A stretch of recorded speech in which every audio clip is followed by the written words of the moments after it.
Salut tout le monde, alors on a posé toute la biofib au mur et dans cette vidéo on va mettre le frein vapeur qu'on a reçu et finir l'isolation donc au plafond et près de la porte.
Alors là on est super content, on revient de Brico Dépôt et pour nous soutenir dans notre projet et participer, ils nous ont offert tout le plancher et le lambris dont on avait besoin.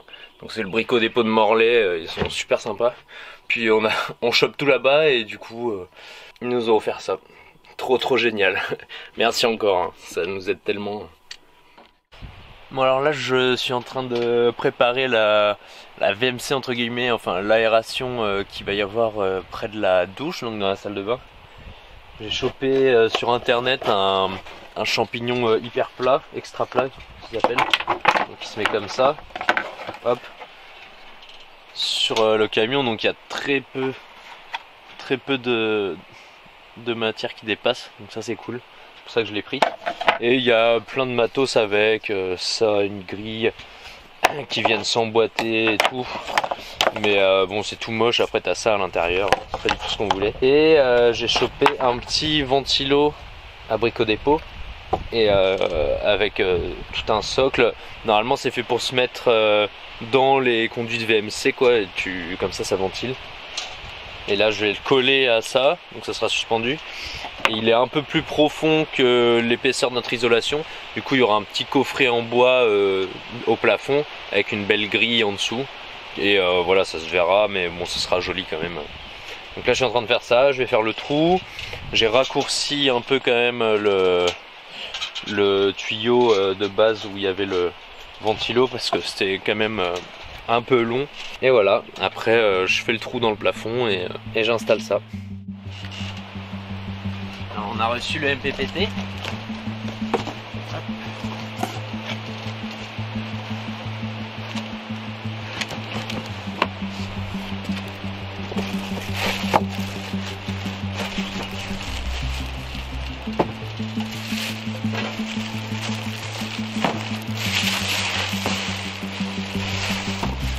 C'est un convertisseur onduleur hybride, donc il fait régulateur solaire, convertisseur électrique et chargeur. Donc en gros il y a une entrée pour les panneaux solaires qui va réguler la tension etc. et l'envoyer dans les batteries. Ensuite il y a une partie où on peut faire rentrer du 220 volts, donc si on se branche à un groupe électrogène ou si on se branche sur une maison ou quoi. Et il va transformer le 220 en 24 volts pour charger les batteries solaires. Et si en même temps on tire de l'élec dans le camion, il va envoyer une partie de ce dont on a besoin dans le camion et le reste il va charger les batteries. Et de même avec le solaire, ça c'est pas mal, c'est que en gros si on a par exemple 1500 watts en direct de solaire qui arrive et que nous on utilise 500 watts pour charger des ordi, des trucs dans le camion, bah, il va envoyer directement les 500 watts dans le camion sans passer par les batteries et les 1000 qui restent les envoyer dans les batteries, ce qui permet qu'on n'ait pas besoin d'envoyer le jus dans les batteries pour le ressortir et à force user les batteries quoi. Donc ça c'est hyper bien foutu.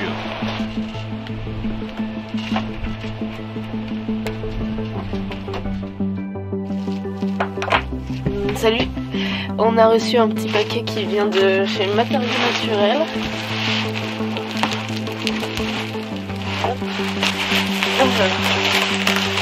Là, c'est notre frein vapeur, un télé.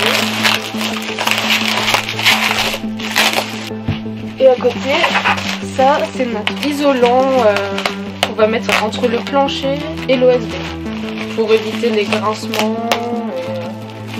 Pour avoir une double isolation.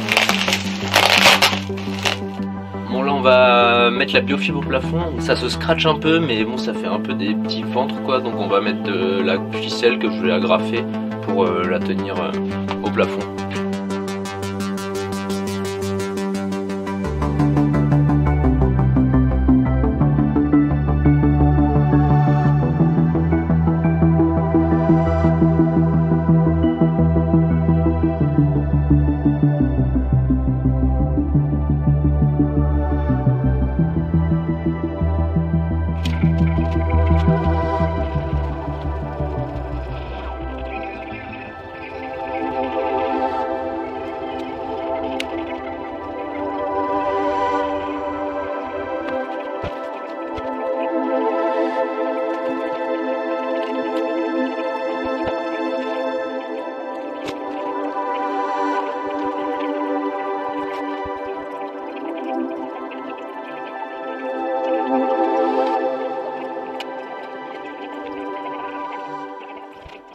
On a la petite sono pour travailler, ça change la vie là.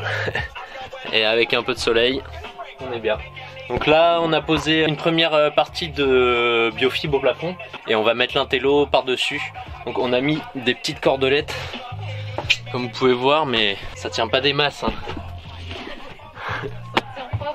C'est pas dingo, donc on va mettre le pare-vapeur intello par dessus et en agrafant on espère que ça va tout tenir.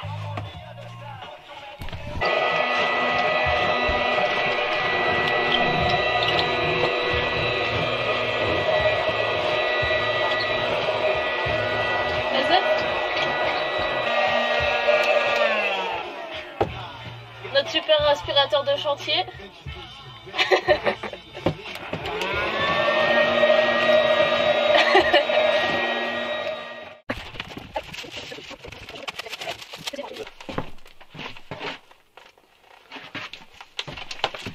Comme frein vapeur, on utilise l'intello de ProClimat.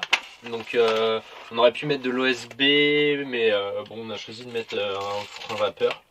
Déjà c'est plus fin, plus léger, et lui il est hygrovariable, donc il varie, sa valeur SD varie en fonction de l'hygrométrie de la pièce.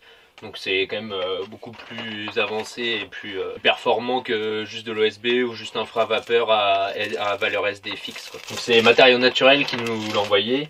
Ça sert à réguler la vapeur d'eau qui peut aller ou non dans l'isolation. Enfin, la valeur SD, c'est en gros, c'est une valeur qui mesure la perspirance des matériaux. Donc en fonction de la valeur SD de tout notre mur, donc du liège et de la biofibre, on obtient normalement une valeur SD qui doit correspondre au frein vapeur qu'on doit utiliser. Donc là c'est hygro variable, donc ça, la valeur SD se modifie vraiment en fonction de l'humidité ambiante. Donc ça fonctionne avec n'importe quel matériau qu'il y a dans les murs et avec toutes les valeurs SD quasiment. En tout cas ça marche pour une maison et pour un camion tout aussi bien. Donc ça va empêcher en fait que toute la vapeur d'eau qu'on fait dans la maison, donc la cuisine, bouillir de l'eau, la respiration, la douche, tout ça, que ça traverse le bois, le lambris et que ça aille dans l'isolation. Et que ça pourrisse. Et que ça pourrisse. En plus la laine, ça craint, notre laine là, elle craint quand même pas mal l'humidité.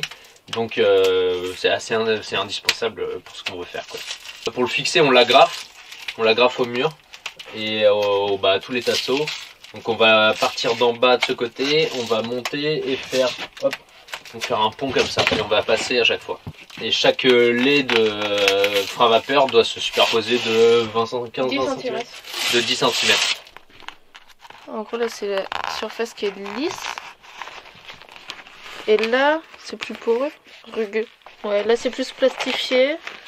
Et là c'est rugueux, poreux. Non mais c'est poreux je trouve, non? Ouais, bah... Regarde, on dirait qu'il y a des trucs qui peuvent rentrer dedans quoi. Mais ça a l'air plus poreux.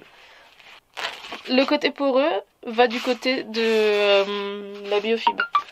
Et le côté plastique reste de l'autre côté. Bravo Yo-Yo. Oh, toutes les vaches elles ont été.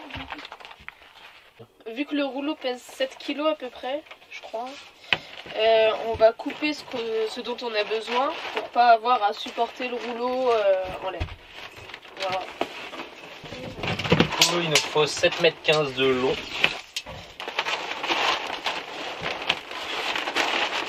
Mais hey, On a 2 mètres. bah attends encore hein. Le parallèle aux lettres. Oh la vache. Sartec, hein. Arrête.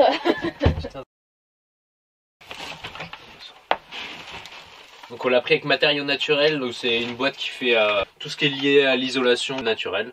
Donc il y a, pareil, ils font la biofibre aussi trio comme Femat. Ils font le frein vapeur Intello, plein d'isolation, ils font du plancher, tout ce qui vient du bois ou de matière naturelle. Et ils sont super sympas, on était en contact avec un d'eux, il nous a dit quel scotch il fallait prendre, donc c'est un scotch spécial qui va avec pour faire les liaisons. Il nous a filé de la colle aussi pour les petits recoins et tout. Donc il nous a bien conseillé, et, super sympa. Et pareil, on a pris une sous-couche pour le plancher, donc en chanvre. C'est lui qui nous l'a conseillé aussi.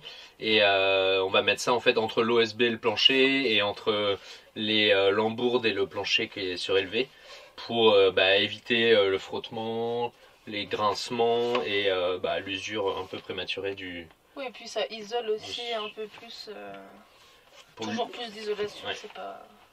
Donc c'est pas parce qu'il n'y a pas de pâte de verre ou tu vois de petits dans la douche que forcément ça peut remettre en question l'ambiance de la tête. Oui, je vois.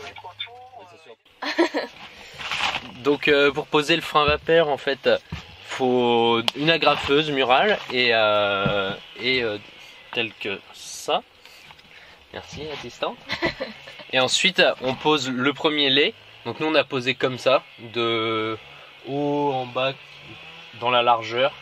Parce que dans la longueur il aurait fallu tenir le truc en haut tout le long. Ça aurait été trop chiant. Et du coup on a fait comme ça. Et il faut laisser à peu près 10 cm de superposition entre les deux laits. Donc il y a des pointillés et tout. Donc là on a mis un petit peu moins là, mais il faut mettre à peu près 10 cm entre les laits. Il y a des pointillés qui sont dessus, donc on trouve facilement. Et on mesure avant à peu près la taille qu'il nous faut. Donc là pour faire de haut en bas comme ça, on a besoin de 7,10 m. Et après il y a des petits traits tous les 10 cm sur le rouleau, donc c'est facile pour mesurer et découper. Voilà, on passe par-dessus les fenêtres, le lanterneau et tout, et après on vient découper les angles pour replier sur les bords et les cadres de fenêtres. Et on vient faire des petits trous au ciseau pour passer les câbles, et ensuite on viendra faire le contour avec le scotch qu'ils nous fournissent. Donc c'est un scotch spécial pour le frein vapeur. Donc on va mettre le scotch sur toutes les liaisons de frein vapeur, et à tous les endroits où il y a un petit trou autour des fils autour des contours des fenêtres, sur les agrafes. toutes les agrafes, etc. Voilà.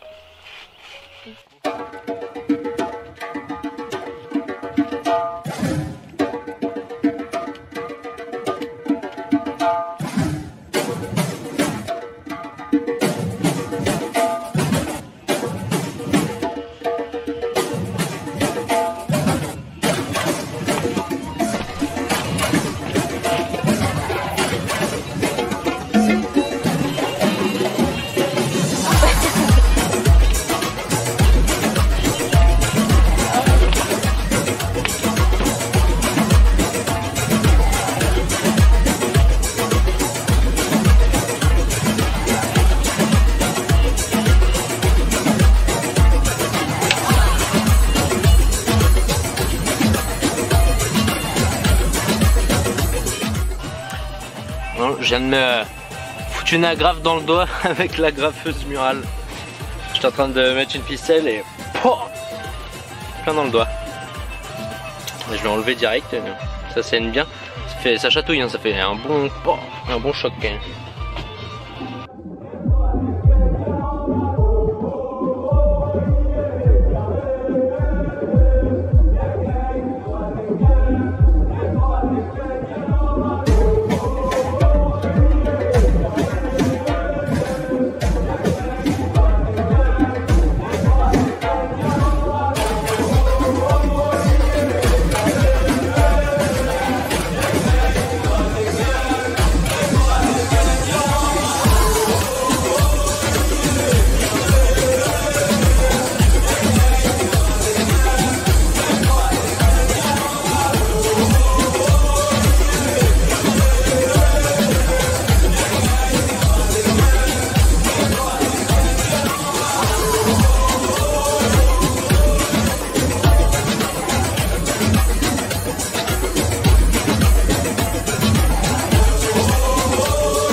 Donc là on verra plus les chevrons qui sont dans l'isolation, qui sont cachés derrière le frein vapeur. Mais vu qu'il y aura un petit scotch bleu sur chaque agrafe, on saura où ils sont. Ça posera pas de problème après pour venir fixer le lambris, on saura où sont les chevrons.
Du coup avec matériaux naturels on a chopé aussi le scotch, donc c'est le nom du scotch c'est Tescon numéro 1. Donc c'est le scotch spécial pour coller au pare-vapeur. Il se met comme ça là, en bande, aux jonctions des laits. Et donc la matière, en fait c'est un peu la même matière mais un peu plus élastique et avec de la colle. Et ce qui permet de recouvrir tous les agrafes, les joints, les jonctions, etc. Et de pas avoir de fuite de vapeur d'eau où que ce soit quoi. Donc c'est les gars de matériaux naturels qui nous ont dit de prendre celui-là aussi, qui nous ont tout conseillé à ce sujet quoi. Parce que nous on n'y connaissait rien, au début on pensait même pas mettre de frein vapeur. Puis quand on s'est renseigné un peu, voilà, on a vu que c'était quand même plutôt conseillé et tous ceux qu'on voyait qui utilisaient ça, c'était ils prenaient celui-là, le Intello chez Matériaux Naturels parce que c'est quand même plus pratique quoi, il y a moins de calculs à faire et puis au moins ça peut changer en fonction de l'humidité de l'air et tout, et vu que nous quand on allait en Asie, il fallait qu'on ait un truc quand même qui soit assez adaptatif quoi.